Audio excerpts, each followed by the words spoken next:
mi nga koy trafiquer de c'est toi le principal fautif. non xam nga Sénégal fii nii du ñu waxante dëgg. ouais c'est ça le problème. maanaam man biir na ma ne wóor na ma ne wóoral yàlla Tahirou ba mu juddoo ba léegi neewu ma ne amul benn kayit bu mu doon lijjanti mu të ko mu am nu mu ko defee ba jot ci. fi ñun ñëpp Sénégal lañ dëkk xam nañ comment ça se passe. maintenant waa ji nga ne dafa soxla kayit mu jaaxle yombalaluñ ko du ut pexe cautionné wu ma ne dañ ko war a def mais li ñu war a mettre en place mooy surtout ci zone Afrique.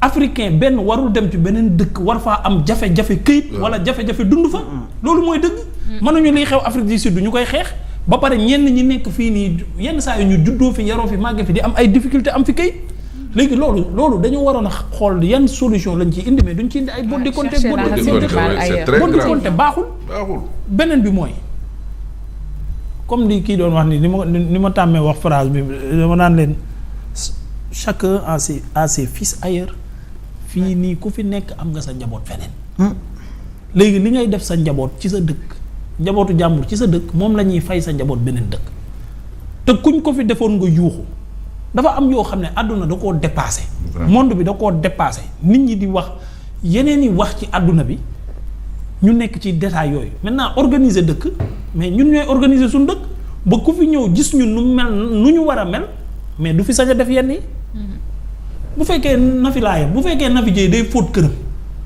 jënd buntu këram këpp fa póotit mi mais bu subaa Guinéen bi fi mu lal taabalam bu raxasee ay ndabam du ko fa këpp après nga ne Guinéen bi mooy yàq dëkk bi mooy saltel dëkk mais ci sénégalaise bi lu ko gisee moo tax mu sañ koo def. charité bien ordonnée commence par soi-même. gan day ragal sax gan day ragal. ñun ñëpp suñu njaboot kan moo ko ñemee def États-Unis France parce que Maroc parce que boo demee doo leen gis ñu koy def. gisoo leen moo tax amoo sañ-sañ bi. ngay romb sénégalais bu taxaw ci miir bi summi tubéyam di saw. wallaay. bu subaa bu ko Guinéen bi defee nga ne Guinéen bi mooy yàq dëkk bi mooy sénégalais bi la gis muy saw foofu moo tax mu sañ faa saw.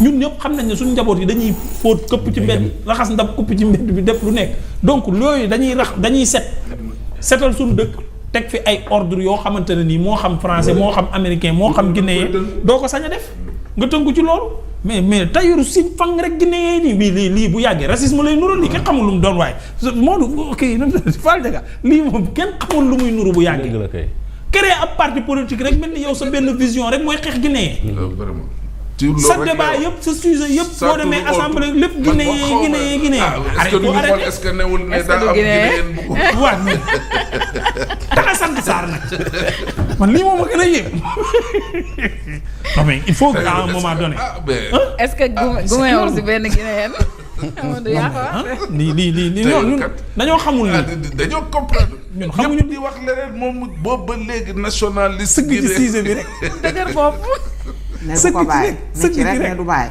ah waaw on must tuddee. ay tonkat ngeen xam nga le nationalisme c'est au-delà de cibler benn xeet.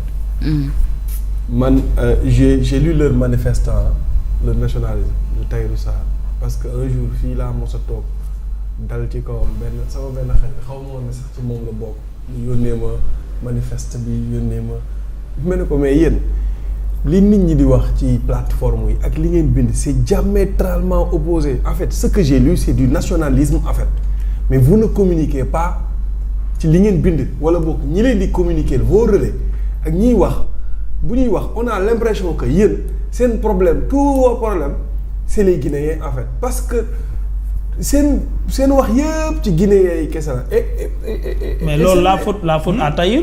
oui Tahirou mooy communiquer ci ñoom. mooy Tahirou toutes ces communications saa bu defee émission mënul def émission wala mu def communication ba pare te du wax ci Guinéens yi te bu waxee ci Guinéens yi loolu moom mooy def moom la relais communication la muy di jël alors que man ce que j'ai lu yàlla xam na ne Nafi li ma lire man ci seen manifeste dafa wutee ak li ñuy wax ci plateau yi en fait en réalité et le nationalisme benn nit nag ñeneen ñi génn wax leneen et le nationalisme wala benn rek la c'est au-delà de tout ça maintenant léegi daf ci am loo xamante ne moom la gars yi di taafantaloo mooy gars yi occuper les voies là kaay ma wax leen tuuti ci histoire ñu bari ci ñi nga xamante ni ñoom ñooy occuper voies yi bokkul ak sax am na ci ñu la majeure partie duñ sax ay Guinéens xam nga da ngeen fi fàtte woon Darfour dafay amoon xeex boo xamante ne xeex bu metti la ba ñuy jëlee ay nit Darfour di leen indi fii nii mais ñu bari ñu indi fii amuñu nekkin bi dañuy ñëw rek tuur leen fii. oui. mooy xale yi ngay romb. waaw Soudanais waaw. voilà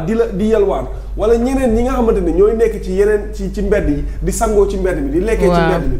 dafa am ñoo xamante ne ci yeneen dëkk la ñuy jógee dëkk yu am guerre wala leneen ñu ñëw fii. ñu indi leen fii te amul benn suivi bu ci amul fu ñu leen yóbbu ñoom ñooy occupé lu ci ëpp mbedd mi.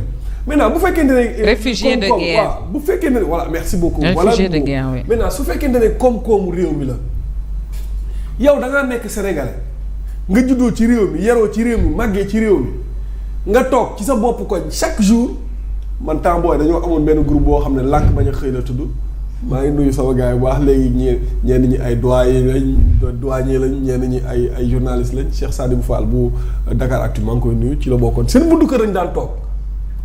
groupe lànk bañ a xëy dañu doon xëy 8h 9h ba guddi ataaya rek lañ doon def te ataaya bi ñuy ataaya sax. dañ leen koy buñ amul luñ cotisé dañ koy lijjanti.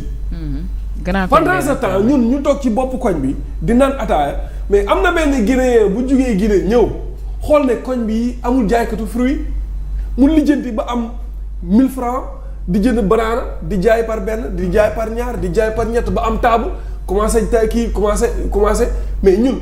ku ma ne woon Momo Cissé kaay nga dem jëndi banaana di jaay mais du ma ko def su fekkente ne nangumaa def loolu noonu mais économie bi kooku daf koy ñëw récupérer ko maintenant loolu moo dal fële nga xamante ne moom mooy Afrique du Sud genre discussion yii la commencé. balaa ngaa sori ci Afrique du Sud balaa ngaa sori Afrique du Sud non Fall waxuñoo ak yow tey.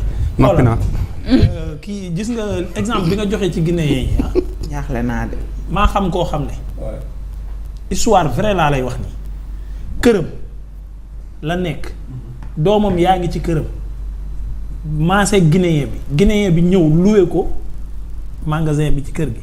garage oto mu loué leen ko ñu loué ko ñuy dem di dem muy fanaan ci boutique bi ba soxnaam ñëw ñu loué ko néeg bi nekkoon ci wetu garage bi moo soxna si ñu fay loué soxna si di jaay ci buntu boutique bi fruit moom muy jaay ci boutique bi ñuy dem ba paa bi génn àdduna fekk amaat na ci yeneen boutique ci dëkk bi di dem ba famille bi am coowal miraas ba mu jënd kër gi ci ñoom ba loué doom yi maanaam kër ga mu loué woon magasin ak doom xale ya fa nekkoon doon ko dëkk nelaw léegi moo leen loué. lu bari dafa bari mais ci côté mais aller dans les banques ñoom ñoo yor xaalis. effectivement léegi loolu et ils investissent ici man d'accord ma sax ci seen xaalis bancaire yi wuñ ko génnoon ils investissent ici mais kooku doomam yi nationalité sénégalaise lañ mujjee am parce que fi lañ juddoo yaroo fi jàngee fi. gis nga ki mu wax nii maanaam kooku doomam mënoo ko musu ko waane ba dul sénégalais benn ñaareel ba mooy kooku c'est-à-dire munoo fexe ba yow nga ne kii moom moo yore suñu économie te yow yaa ngi tëdd ka nelaw li mu def yow nga waroon ko mën a def. maintenant le discours n'est pas guinéen bi. wala kii discours bi du foofu. c'est l'organiser c'est-à-dire il faut qu'on organise la ville. Cette ville là bu ñu ko waree organiser parce que keroog gis naa kenn ci booy mooy il est en train de faire un excellent travail benn influenceur mu vidéo mbedd yi ni ñu mel ñun ñëpp. On est d'accord que mbedd Dakar yi warul mel noonu. Mais la faute à qui? Aux autorités. Parce que ces gens-là qui viennent ici amuñu fu ñu nekk ñenn ñi ay réfugiés de guerre la ñenn ñi mais ñooñu autorités administratives yi ñoom ñoo war a fexe ba organiser la ville. On est d'accord sur ce point-là. yéen a ngi wax naan boutique bi si koñ bi. waaw. mais problème mooy yéen nga ni Guinéens yu bari doonuñu ay grossistes ay Sénégalais ñoo doon grossistes ci marché yi. du ay Guinéens ñoo fa doon ay grossistes. waaw ay Sénégalais. ñoo leen doon fournir. ñoo doon ay grossistes. effectivement. doon ay commerçants yu mag a. di leen jox marchandise ñuy jaay. mais problème moom mooy xam nga lu tax ñu song marché bi ubbi fa ay magasin ubbi fa ay boutique ñoom Sénégalais yi parce que xam nañu ni ñii ñëw ci marché bi dañoo yor dépense dañuy ñëw di jënd si. mais tey Sénégalais yooyu bu ñu ubbi woon boutique ci koñ bi dañuy daanu. ndax lan ndax seen mbokk lañu dëkkal. am na loo xam ne Guinéen bi mën na koo bañal dëkkandoo bi parce que étranger la mais sénégalais bi mënu koo bañal. waaw dañ lay leb ba nga daanu. borom boutique sénégalais yi ko ubbi woon yëpp bi naar yi demee sénégalais yi ñoom ñoo ubbi woon boutique yi. ñoom ñëpp daanu après le Guinéen yi remplacé leen ci boutique yi. moo tax côté boobu du ay nàngam problème mooy daal man li ma wax mooy liñ leen di xas ak di leen attaqué ànduma ci. waaw waaye réew moo nekk tamit da ngay participer ci économie réew ma. c'est la moindre des choses. da ngay bëgg réew ma. ñu ngi participer kenn ku nekk fi nga nekk ci parti boobu. kenn ku nekk fi nga nekk mooy sa Europe kenn ku nekk fa nga nekk bu équipe nationale di football supporté ko.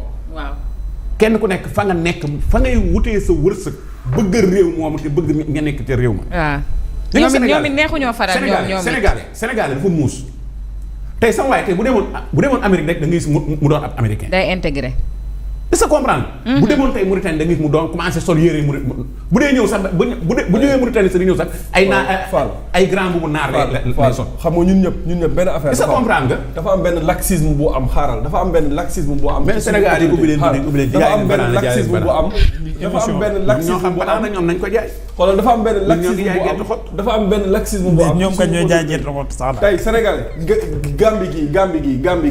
Gambie gi ramasse nañ fa suma rakk Gambie gi xam nga lan moo tax parce que daa génn dem sport ñu xool gis ne amul nu tuddati. titre de séjour waaw am na lu ñu koy tuddee ñoom.